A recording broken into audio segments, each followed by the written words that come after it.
అందరికీ నమస్కారం అండి. మా ఊళ్ళో శ్రీ కామాఖ్య అమ్మవారి అంబుబాచి మేళ ఉత్సవాలు అయితే జరిగాయి. శ్రీ కామాఖ్య అమ్మవారి అంబుబాచి ఉత్సవాలు ఎక్కడ జరుగుతాయటండి, అస్సాంలో గోహతిలో ఉండే శ్రీ కామాఖ్య అమ్మవారి గుడిలో అయితే జరుగుతాయట.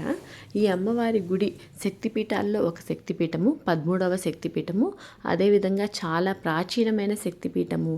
ఇక్కడ శ్రీ కామాఖ్య అమ్మవారు యోని రూపంలో అయితే భక్తులకి దర్శనమైతే ఇస్తారటండి. శ్రీ కామాఖ్య అమ్మవారు మానవ స్త్రీలలాగే సంవత్సరంలో ఒక్కసారి శ్రీ కామాఖ్య అమ్మవారికి నెలసరి అయితే వస్తుందటండి. ఈ నెలసరి వచ్చిన 3 రోజులు గుడినైతే మూసివేసి ఉంచుతారట. ఈ మూసివేసి ఉంచిన 3 రోజులు కనీసం పూజారులు కూడా గుడిలోకి అయితే వెళ్ళరటండి. 4వ రోజు అమ్మవారి గుడిని తెరిచి చాలా విశేషంగా అయితే పూజలు అయితే జరుగుతాయట.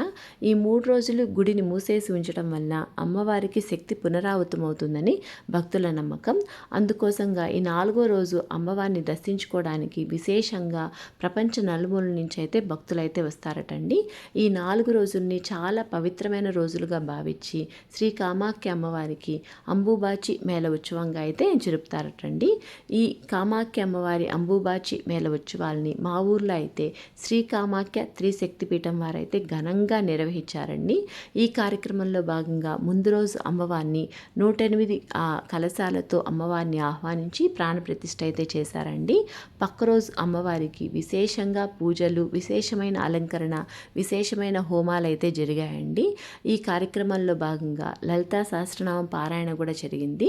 ఈ లలితా సహస్రనామ పారాయణంలో నేను కూడా పాల్గొన్నానండి. ఈ అంబుబాచి మేళ ఉత్సవాలు అయితే మా ఊర్లో చాలా ఘనంగా బాగా జరిగాయండి. శ్రీ కామాఖ్య అమ్మవారి యొక్క అంబుబాచి మేళ ఉత్సవాల్ని మీరందరూ కూడా చూశారు కదండి. ఈ కామాఖ్య అమ్మవారి అనుగ్రహం మనందరి మీద ఉండాలని, అమ్మ మనందరినీ చల్లగా చూడాలని కోరుకుంటున్నానండి.